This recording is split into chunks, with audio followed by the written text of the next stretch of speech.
Hello, everybody. Welcome.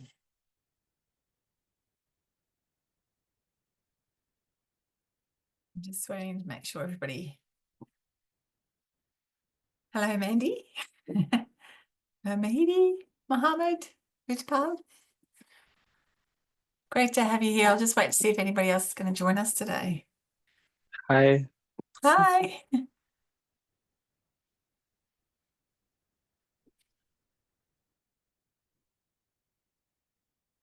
Hello. Hello. Hello, hey, Ola.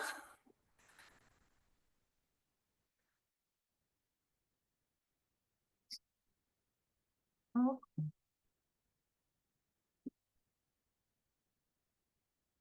All sorts of bells that go off now. I took them off. You Oh, you want- took them off. Thanks, Ola. What a beautiful picture. Welcome, everybody. It's so good to see so many faces. It's nice. You're never quite sure when you put out the call if anybody's actually going to turn up. That weird cyberspace thing is.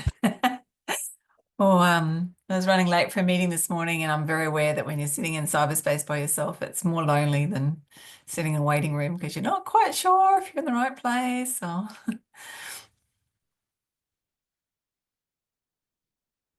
and we'll just give one more minute or so to see if anybody else comes along.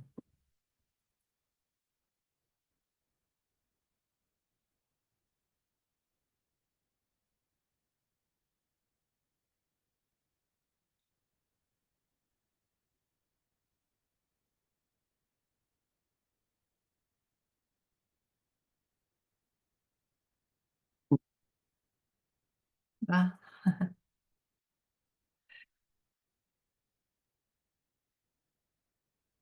Okay, so maybe there might be some other people that come in gradually, but I'm Ariana in the flesh. The videos, which are always a bit confronting for me when I have to put the videos up, like, oh goodness, that's fine, but this is what I look like now with shorter hair. And yeah, this is the live session that we do each time we run this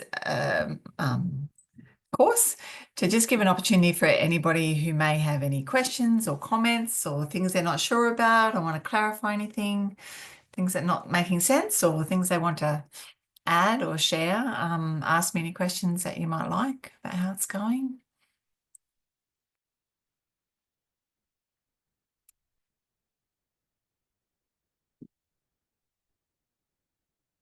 Yes, yeah. And I'm aware that people join us from all over. So I'm in Southeast Queensland, but we often have people from very far afield joining us this course. So, which is why I always put down the thing that this is Brisbane time, because I've been caught out with that before.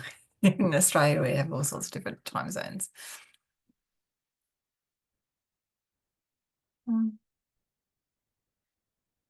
Anybody have any questions, or how are you up? So we're up to week 3 now, which is where we're talking about more the systemic environmental aspects of what's going on, which is to make you aware, but also hopefully to make people feel less like it's all just down to me, right? That there are other forces that are around you, and that there's things that we can change about those and some we can't. So a little bit, it's also about coming to terms with what we can control and what we can't control, and so we conserve our energies, I suppose. Sometimes trying to find workarounds as well. I'm sure that's just like, in any kind of workplace, right? Or people who work in big organisations. I've also worked in government. I'm sure all have found that working in her department as well. There's things you can change, things you can't change.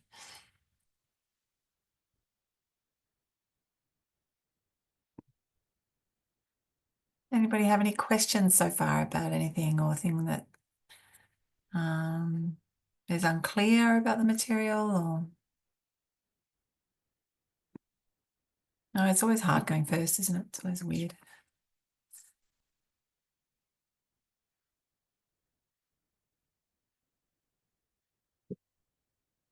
Okay. Do you think it's helpful for me to launch into my usual who I am, where I came from, little?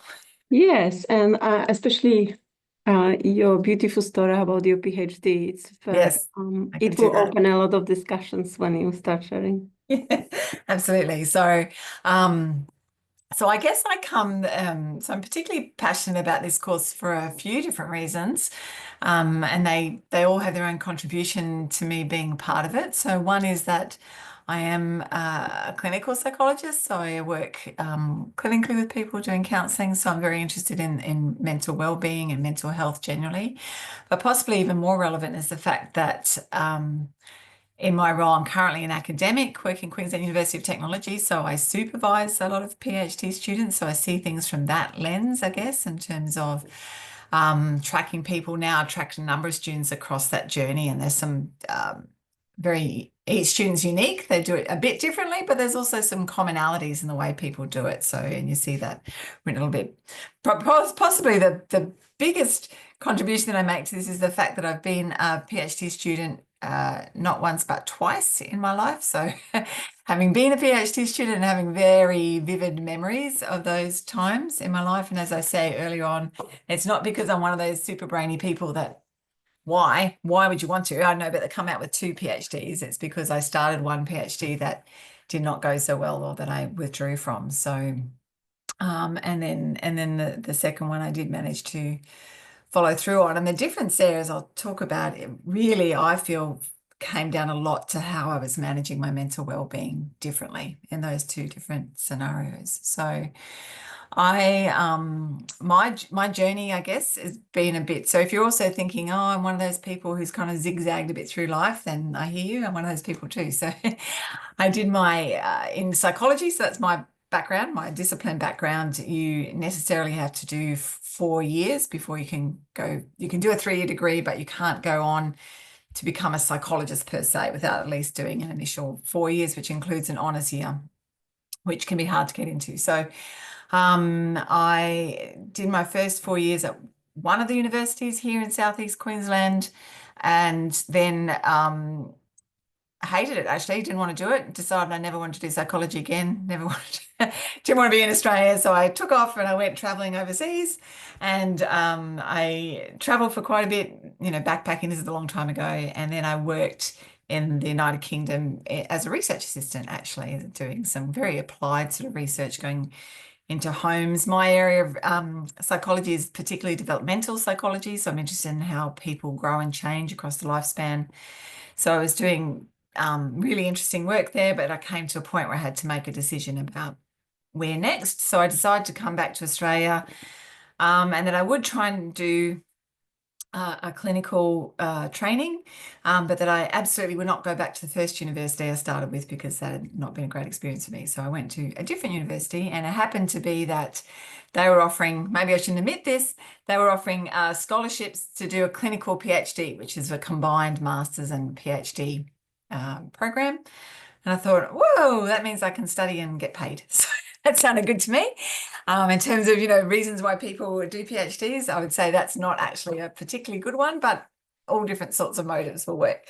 So I went to work, I went to study, and at that time, the university I was studying at had never offered this degree before, and had never offered any postgraduate studies in psychology before. So it's very, very different now, which is why I'm not naming it, but it was at that time really didn't know what they were doing, and it was a little bit chaotic. So anyway, so I was struggling, and I can't say that I absorbed a lot of my learning, but what I did, which is why I've emphasized this, in the few weeks to now, what really came out of that time for me was the relationships that I formed with my cohort in terms of our support for one another through that time, and their relationships that I still have.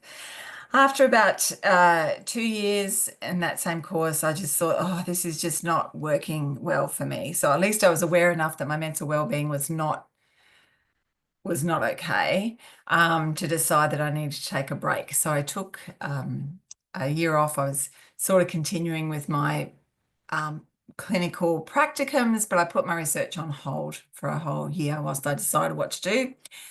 There was some stuff with my supervisor, who had been my supervisor, left. Anyway, at the end of a year, also pursuing my own counselling and talking to people, both formally, but also colleagues, talking to other academics, trying to get a sense of what am I doing. I decided that I would go back, but I went back part-time, and I completely changed my PhD topic, and So I started all over again with a new supervisor, a new topic. And I went part-time so that I was working whilst I was doing this PhD. And then I was struggling and I was coming up for confirmation.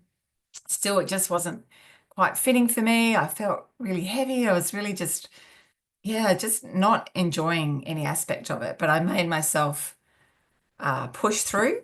And I think there's a few reasons for that. One is just that not wanting to fail at anything. I came from also a family background where you didn't give up, that you're supposed to just keep going. I obviously had some people around me who seemed to be, because I wasn't really being honest about how much I was struggling. Other people seemed like they're all doing fine, so there must be something wrong with me, that I'm not managing this so well. So it must just be me. If I just push through and get to the other side, surely I can do this. I felt like, particularly as you can imagine, having done training in psychology, even though I'd done a bit of counseling, I felt like I should be on top of this. I should be able to deal with this. Why am I struggling?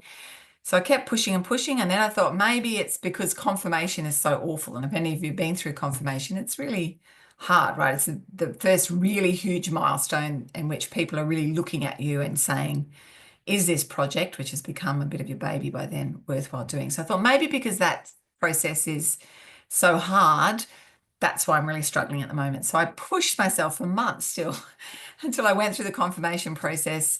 And then I got to the other side of that and I didn't feel that lift that I wanted to lift. It just wasn't working. So in the end, it took a long time even after that, because it just felt like such a failure experience for me.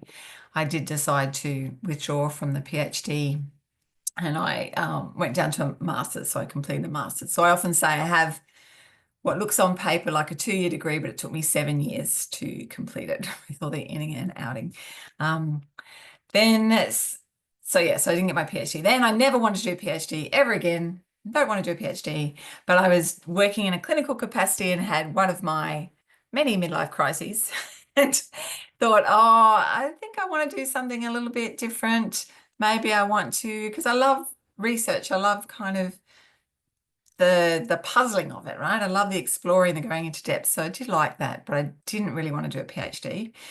But I was searching around for something and I couldn't quite make a fit. And a colleague of mine knew somebody in Norway who had received some funding and said, oh, why don't you apply for that? Now, after high school, I'd been an exchange student in Norway. So it wasn't a completely as out there as it sounds type of idea, but certainly was never in my scope that I would go and do.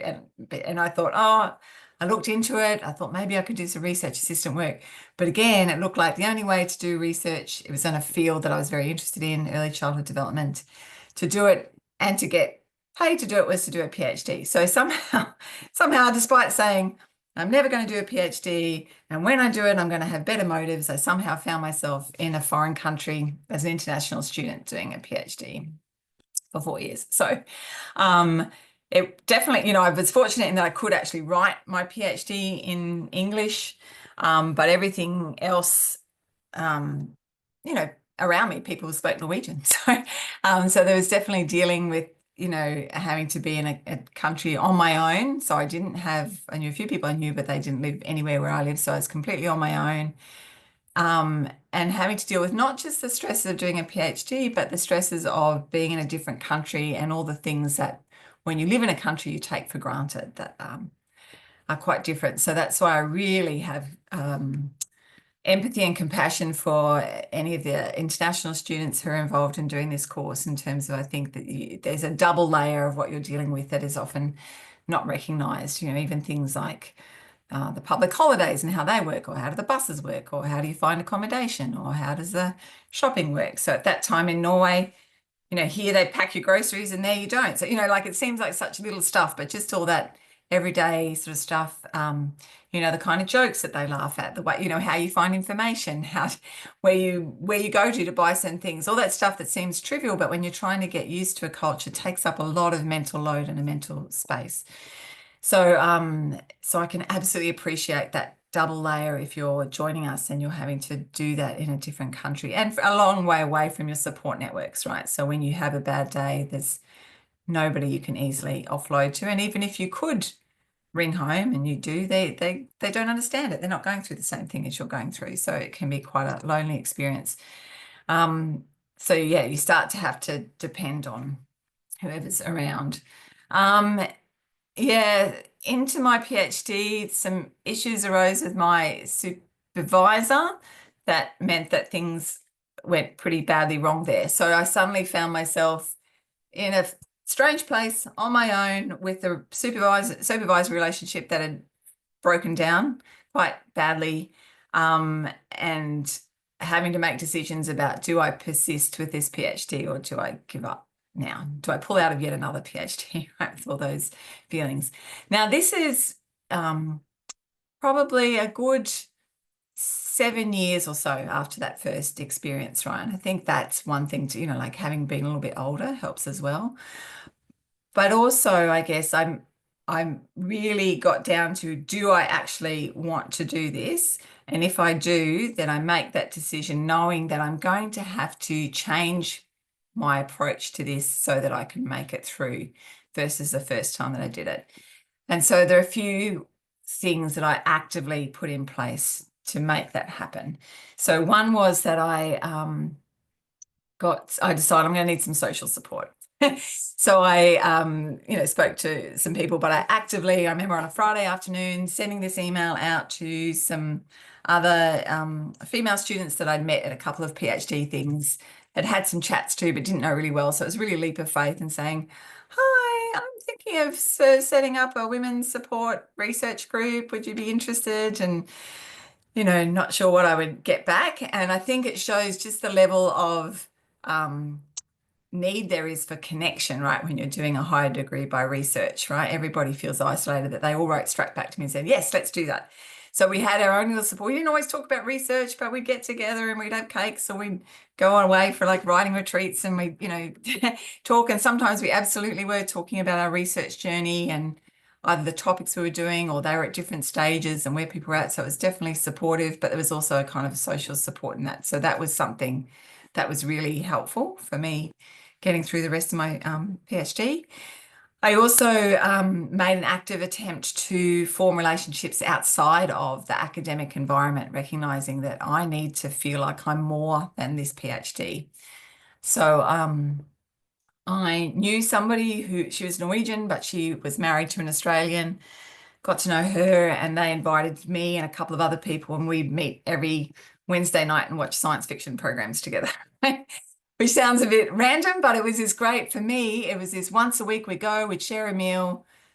We talked about things that had nothing to do with academia or my PhD. And here were people who seemed to like my company and didn't care whether I had a PhD or not. And that was quite important to me in terms of that feeling of my sense of self-worth. And it was just a really nice respite, I guess. And the other things that I did was I also found a counsellor. So for the last 15 months of my PhD, I went pretty much weekly to see a therapist where I could talk through things and to really lean on that formal support. I was really conscious about that as a preventative strategy in a way that I hadn't really allowed myself to do the first time I tried to do a PhD. So in lots of ways, even though that second experience was on the face of it worse, I had this terrible falling out with my supervisor. I was a very long way from home and my normal social supports. I felt at one point at rock bottom. I struggled a bit with anxiety, but the way that I approached my mental well-being and being very deliberate about it, very aware, I need to consciously do something. I need to take active steps to look after myself here, I believe, is what made the difference between me finishing my PhD in that second example and me not doing it in the first example. So I guess that was a very long monologue from me, but is a reason why I'm very, very passionate about this topic, about taking care of your mental well-being. And there are lessons that I learned there that whether I'm in academia at the moment, but I'm not sure if I'll do it forever. I'm still one of those people who's still making up my mind.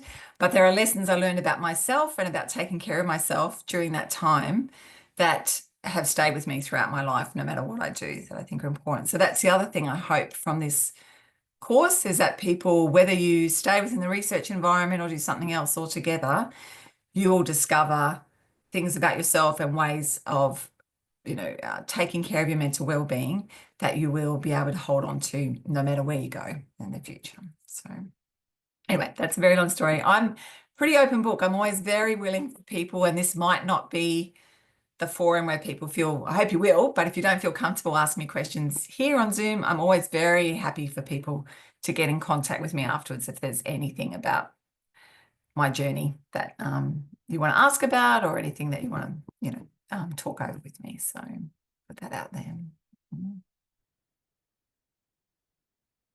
Excuse me, doctor.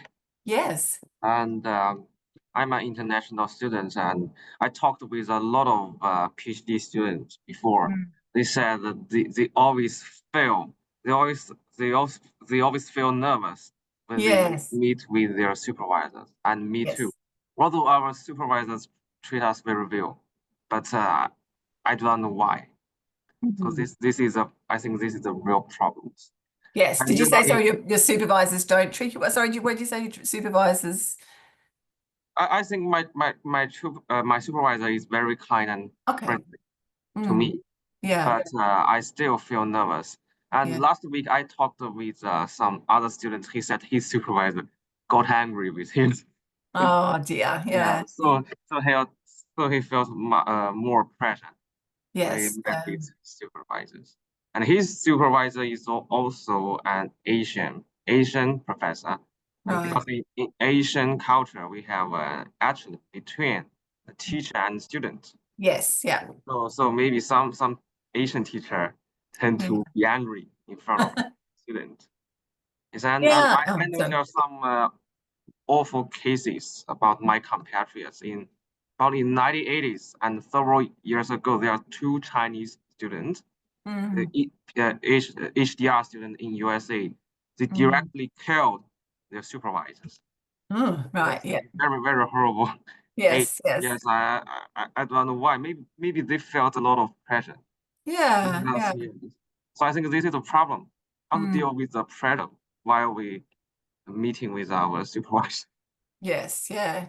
Very I think that's a really good point. I mean, I think because we work in this environment, we tend to take it for granted. But the supervision relationship, I say it's not something that occurs in nature, right? It's a very different sort of relationship to any other kind of relationship that you might come across, because it's a bit like a teacher, but not exactly. And it's a bit like an employer or a boss, but it's not exactly, right?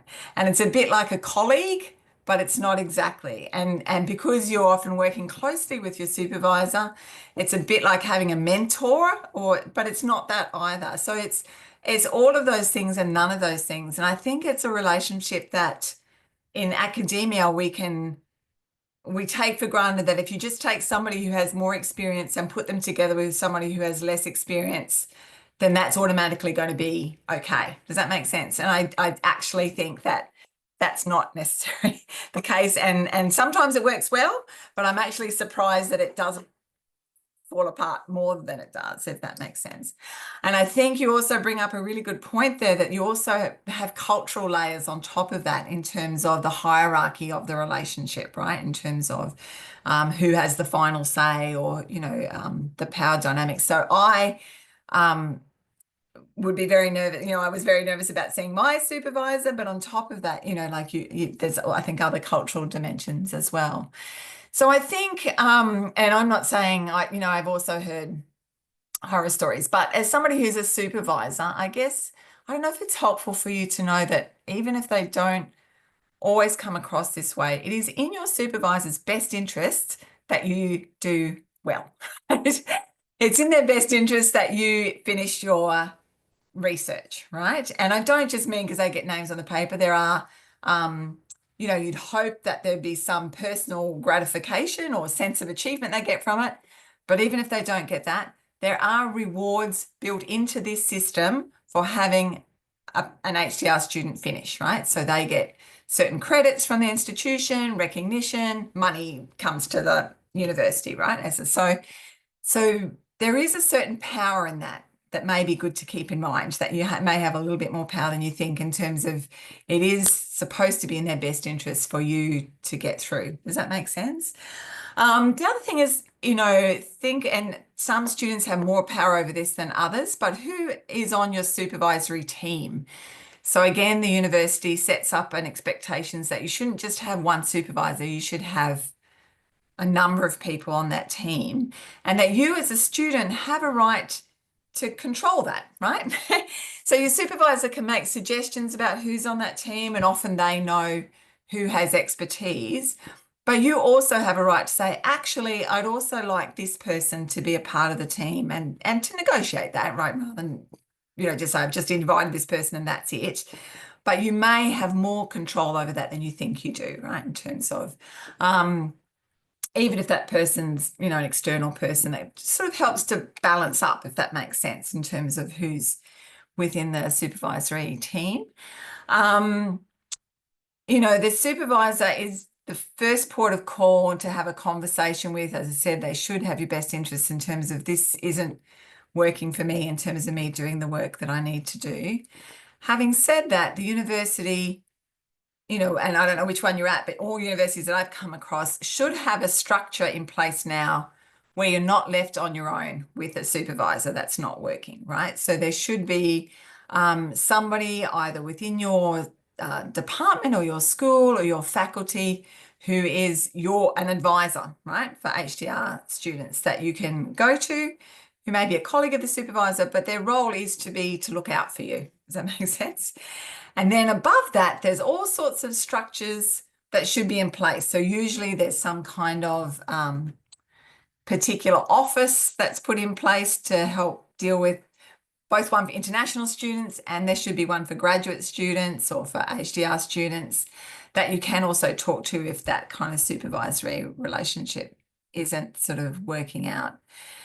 Sometimes as supervisors, we get onto our own track around with, you know, like everybody, we're super busy and here's this meeting and we just see it as this thing to do and we've got to tell the student this, and we can lose track of the fact that there's a human being in this process who may be having a better or a worse week, or maybe trying to deal with the fact that, oh my goodness, what's happening with the climate, and now we're having this cyclone, like what's that about? Or what do I do in this situation? Or what do I do if I can't afford housing? You know, so sometimes supervisors can get in their track of like, I'm just about doing the research, I'm just about supervising this student, and maybe forget there's a human being that's in that meeting with them.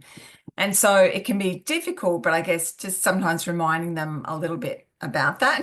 Does that make sense? In terms of, actually, you know, but, you know, this is stuff that I've also been dealing with this week. The other thing is that you have some collective power. So if there are a number of you as international students together who can, you know, form a network for your own sake, but also collectively go towards whoever the representative is in the school and say, either we're all having this particular issue or we're wanting to support our colleague who feels like it's more difficult for them to speak up in this situation. Does that make sense?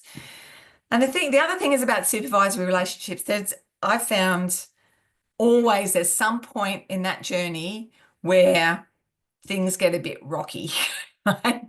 It's a bit like, I think because I'm a developmental psychologist, I say it's a little bit like the journey from childhood to adulthood, right? So in the beginning, you know, the supervisor feels like I'm the teacher who knows more here and I'm kind of more instructing the student here. But really the role of the supervisor is to help the student develop their own skills and independence so that they become independent of them and don't need them anymore. In the same way as the role of a parent is to help take a young person through childhood into adolescence, where they're starting to think for themselves, and launch into adulthood. And I find that often around about the midpoint can get a bit tricky, right? In terms of sometimes supervisors not wanting to let go, and the student wanting to be more independent, or the opposite. Sometimes the supervisor trying to push the person to be independent a bit too early and that person's not ready.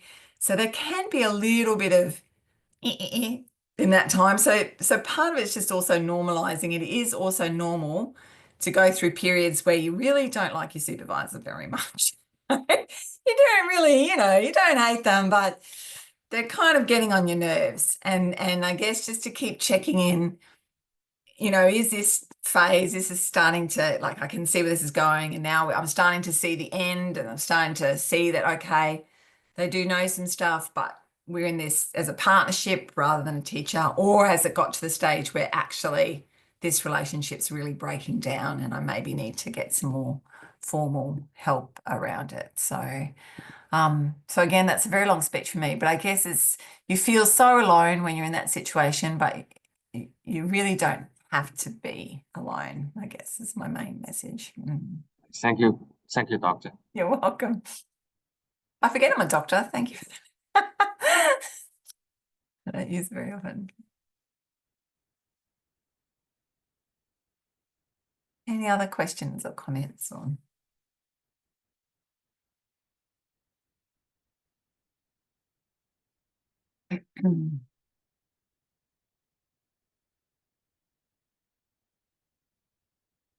Oh, really? So next week, so this week was dealing with the system. Next week, we start to look at, how you can actually personalize it a bit more, how you can start to recognize signs when your own personal mental well-being is starting to falter or starting to decline a bit, and maybe some things you can do at that point in time, some strategies you can put in place to kind of pull that back, I guess, how to take care of yourself to maybe prevent things getting worse.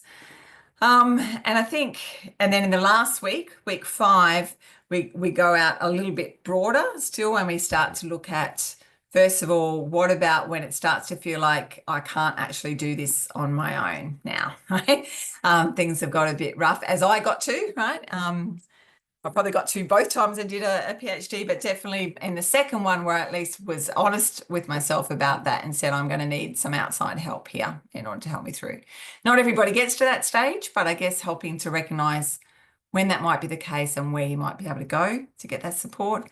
And then at the very end, we also encourage people to start thinking in more conscious, active ways about how are you going to look after your mental well-being in the long term, right? What are you going to do so that you recognize the signs? What things can you put in place in your life now to be preventative, I guess, so that things don't get so bad so quickly. So that's the structure of the next couple of weeks. Just gone blank, Ola, in terms of what I was going to say now. It's coming next. Yeah, so as I said, like, so week 4 is a little bit more personal in terms of what's going on, and then week 5 is somewhat personal, and then kind of taking that long-term view, I guess, from there. There was something else I was going to talk about. It's completely flashed through my mind, so hopefully it'll come back.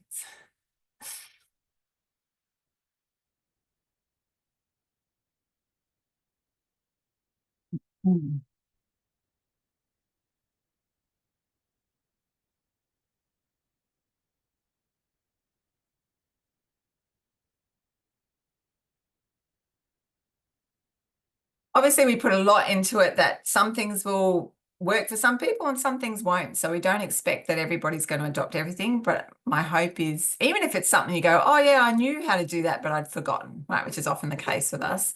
When we get stressed about stuff, it's like, oh, that's right, I might need to put something in place to make that a more deliberate thing, that I take care of that or look out for that in my own life. So the hope is that by the end of the course, there's at least one useful tool that people might be able to take away with them, or one new bit of knowledge that they might have that they didn't have before that's helpful. And the thing with something like a course on mental well-being is sometimes the benefits of it, or how useful it, won't show themselves until somewhere down the track, right? Until sometimes something happens and you go, oh yeah, that's right, I remember now thinking about that. So yeah, we do encourage you to take a bit of a long-term view. Yes.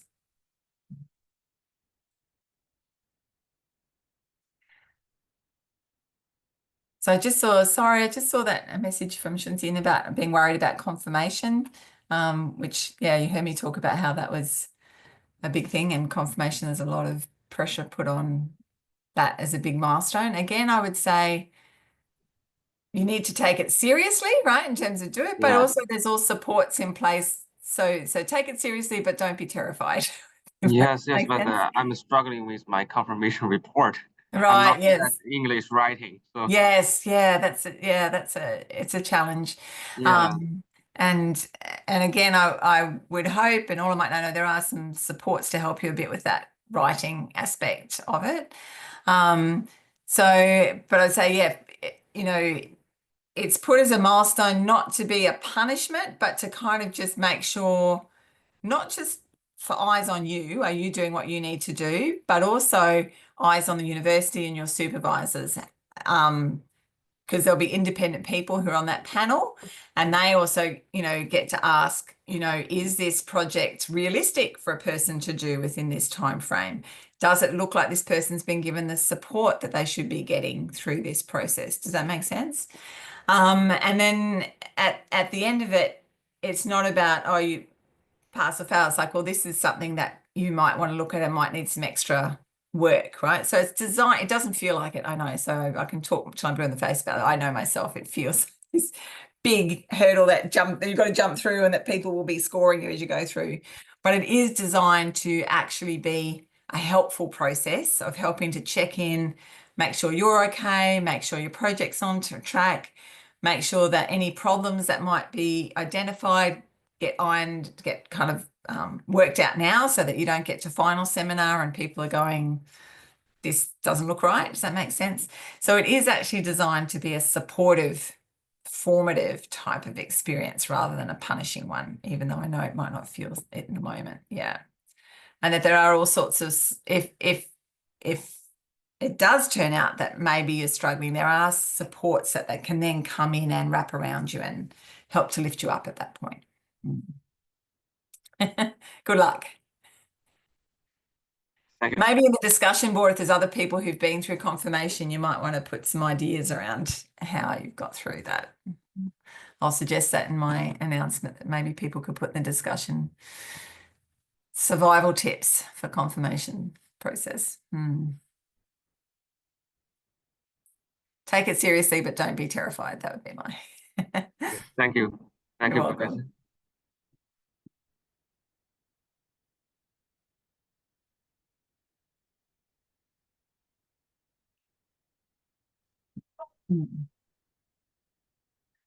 Let's see, there's something else in chat. No.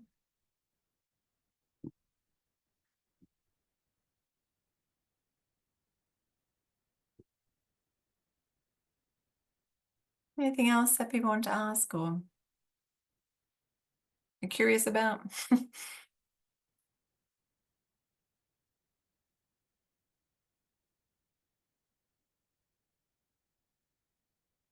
Was there anything else, Orla, that you can think of that I've touched on before and I've forgotten this time?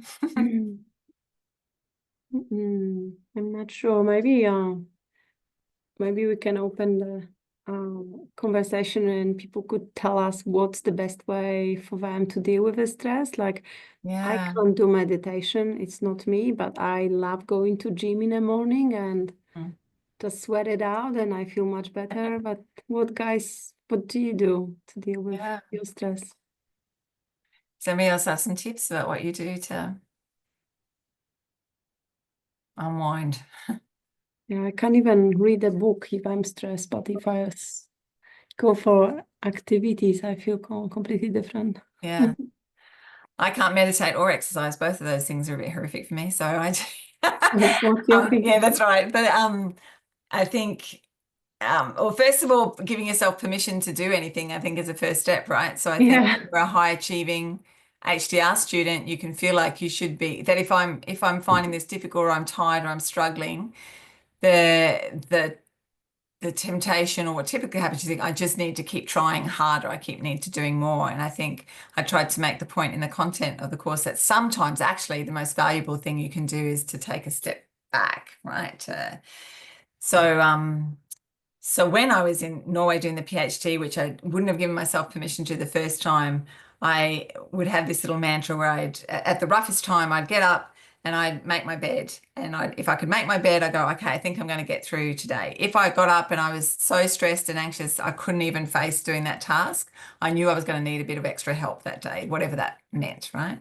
If I was on my way, I used to walk to uni, and if I went, oh, I'm walking, I'm thinking about, I can't quite calm down, then I'd give myself permission to take a 15-minute detour to get a cup of coffee or chai latte or something and just force myself to sit and drink it rather than drink it on the run.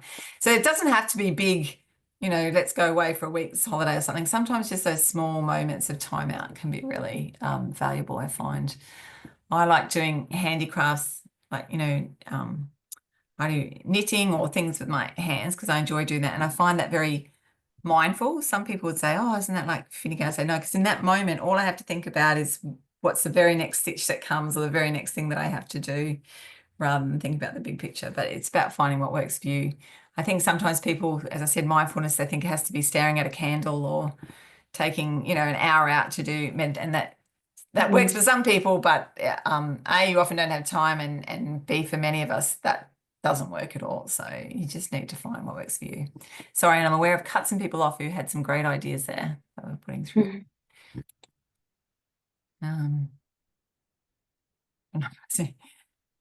Having a notebook beside me and noting when I become stressed, overwhelmed, and why. Absolutely. Yeah. I think sometimes people get journaling, but you can call it whatever you like. I think I'm a natural worrier. So when I worry and it's going around in my head, I find that sometimes putting it in, writing it down, or if you don't want to write it down, doing it like a little dicting, like, you know, speaking it into your phone or something, right? Just that process of taking it out of your head and putting it somewhere else. It kind of tricks your brain into knowing I'm not going to forget it because I've put it somewhere, but I don't have to think about it right now because at least I've put it somewhere. Does that make sense? And it can really help.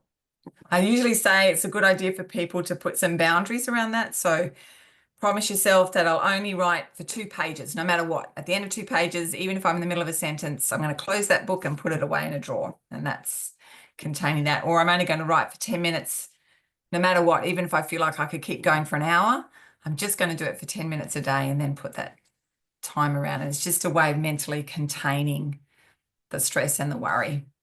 It's still there if you ever want to take a peek at it. You usually don't want to, but your brain thinks it can if it wanted to, but it takes it outside of your head for that moment. So that's a really good strategy. But yeah, keen to hear what works for other people.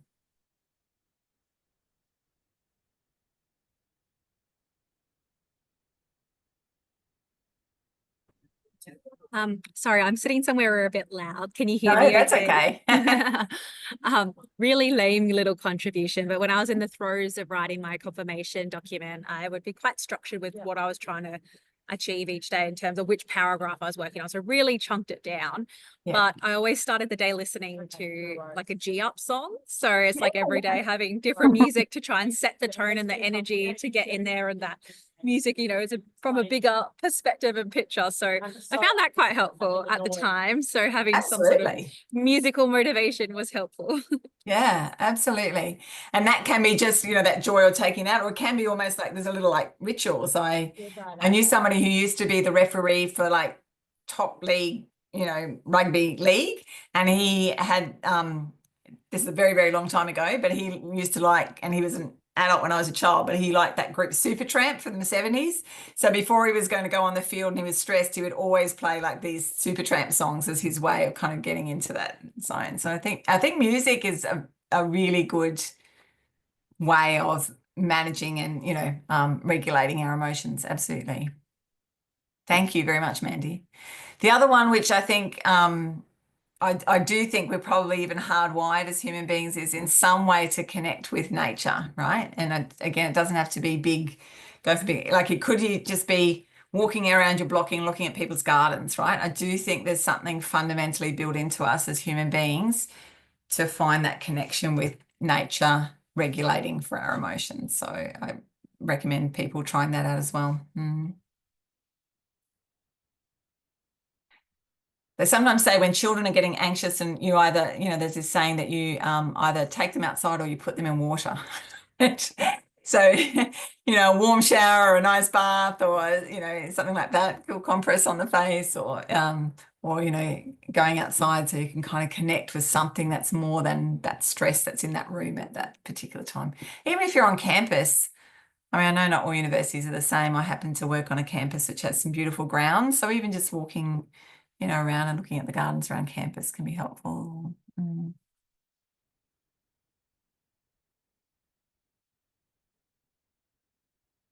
grabbing the person who's next to you and saying, can we just go for a cup of coffee? We don't even have to, I mean, it's nice if you have time to sit for 10 minutes, but if nothing else, just the walk to the coffee shop and the walk back is kind of, and not always, but I guarantee there'll be at least somebody else in the HDR room who's also keen to have a break and get away from it.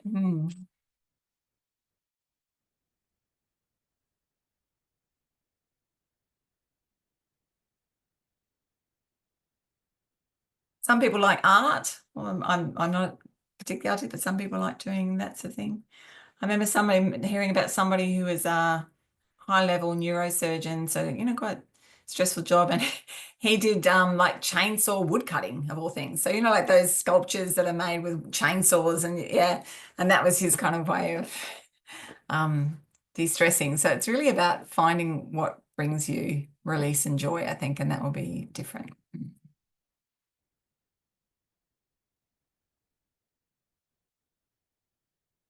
Thanks, Sahidi. I'm just reading your comment now.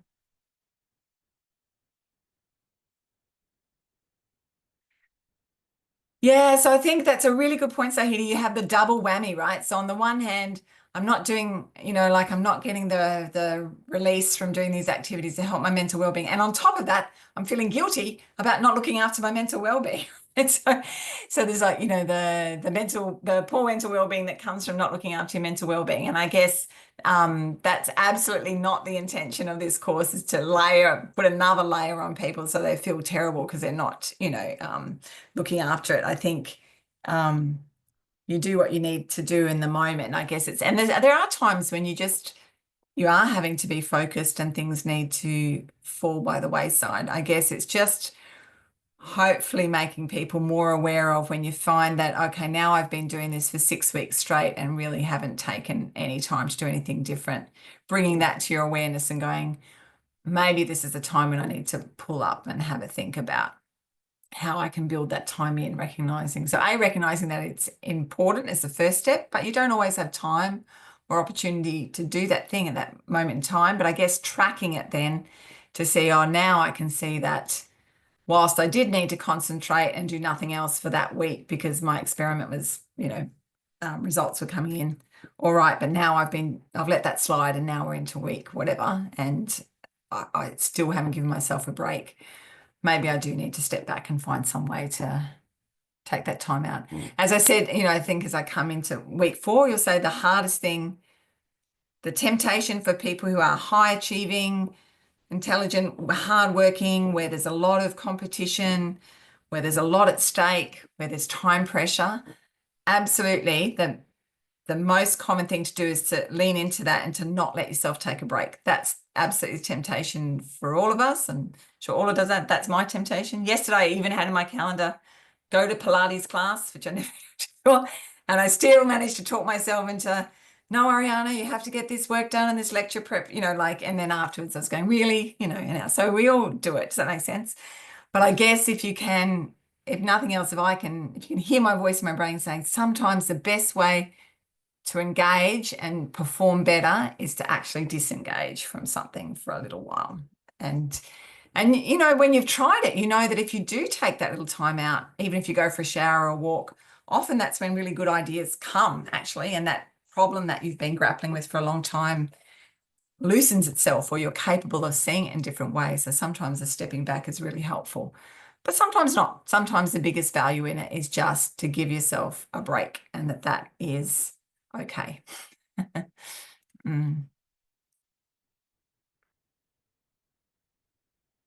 Thanks, Sahidi. But it's easy. It's a constant, like I should know this stuff. It is a constant having to retell myself, this is important, Ariana, make sure you do this. Yeah. Even sometimes I'll go for lunch at the Refec and I'll go to eat it back at my desk. And a couple of times I've been, you know what, I'm just going to actually sit at one of these tables here in the cafeteria and make myself eat my lunch here for 10 minutes so that I'm at least in a different kind of space, physical space for those 10 minutes. Yeah. So even, it's a constantly telling myself to do it. I hope over the years I've got better at recognizing when I'm starting to feel that pressure and I do need to step back, but it still takes constant eternal vigilance, if you like, to make sure that I take care of myself. So yeah. So struggling with feelings of self-doubt and not be able to complete my PhD. Yeah. And this is not to minimize that, because I absolutely recognize when you're in those moments. Yeah. International student, like, absolutely all power to you. That's a really tricky thing. And you've got 3 children on top of that. So you've got a lot of practical load and a lot of mental load, I would say, things that you're trying to juggle. I think 7 months, goodness, so little. Yeah. So still really depend on you. So, my goodness, I'm in awe, really. I think then, yeah, just, finding the supports that are available to you, taking the time that you need. You do have a lot on your plate. That's very true. In terms of that self-doubt you struggle with, I hope that the fact that in the very first week, and definitely week 2, where we talked about the HDR experience in particular and how that self-doubt and imposter syndrome and worry about not getting it done and failure, that is absolutely number 1, the most common mental experience of anybody who's ever engaged in a high degree by research. So you're not alone, absolutely, in that. So I'm not trying to minimize or make that smaller, but hopefully, in a sense, the fact that everybody's struggling with it, means, that, minimize, lessens it a little bit in terms of the impact that it has on you. The very fact that there's a whole field of research and literature on self-doubt and imposter syndrome, and it means that this is a worldwide problem. So it's something that lots of us struggle with. And I guess then I'm not sure we can ever get rid of that altogether. So it's about how do we manage to balance, retain enough of that little bit of anxiety that we continue to be motivated to do what we need to do without drowning in it. And I think that's when you find strategies that work for you, I guess.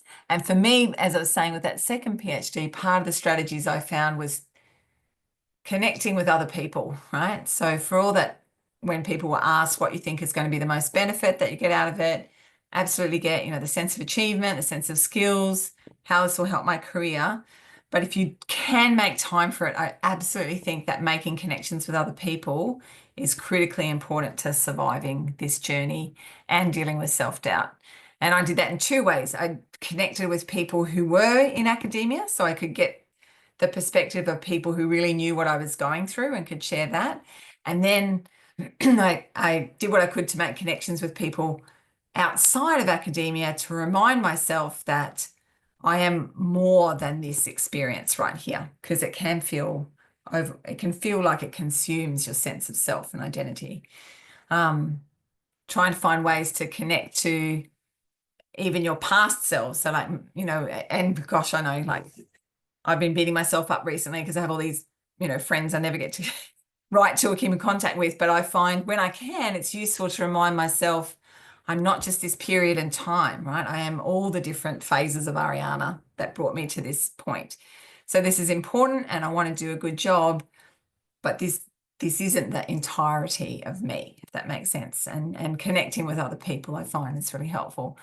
When you are an international student with 3 children, very young children, that is a really hard thing to do. I know, Maria, but there may be, a good place to go for resource for that is to talk to the postgraduate coordinator, maybe in your department, because they often have a good idea about other students that are enrolled in the department or the school. So they have a better idea of people's circumstances. Or maybe, again, talking to the graduate research office or whatever it's called on your campus about, what places there are for support, or if there's an international students, because often they are hearing from lots of different students, right, who may not know about each other, but they know about all these students, and it may be a way to find people that you can connect with. Yeah. I find, it's a long time since I had a baby, but I was a solo parent on my own with a baby, and connecting with other people with babies, sometimes it works and sometimes it doesn't. So definitely try that, but sometimes it's, not as supportive as you think it would be. So it's really about finding your tribe within that, I guess. Yeah, the right people to connect with. Or the 1 or 2 people, if you have older children who are going to school, like, who are the parents at the school gate you might have a conversation with, or yeah. Great questions. That's right. I absolutely feel for you, Maria. I do. My goodness. Yeah. You're welcome. So we've got about just a couple more minutes. Anybody else want to sneak in a sneaky last question or? So obviously this is not like the last opportunity. You can still send me questions at any time or make comments. It was just an opportunity to do it to my virtual face, I guess, at this point in time. Thank you, everybody, for joining me. Were there any final things that you need to say, Ulla, about what's coming up? Ola, was there anything else that you need to say or pass on? No? Well, thank you so much for joining us, and I hope you will Yeah. continue in your discussions online. Yes, please keep joining in the discussions. I sometimes go in there and post. I try to make them as much for you all rather than I'm not always in there, but I do like to go in there and just read them. And sometimes I'll make some sort of comments on what people are having to say. So that's your opportunity to support one another, I suppose. Yeah. And there will be more videos from Ariana, which she That's loves. right, more of my face. Thank Great. you. Thank you, everybody, for joining us today. I hope you find the next couple of weeks helpful. And yeah, get in touch if you need to ask any questions or something. All right. Thank you. Bye for Bye. now. Bye.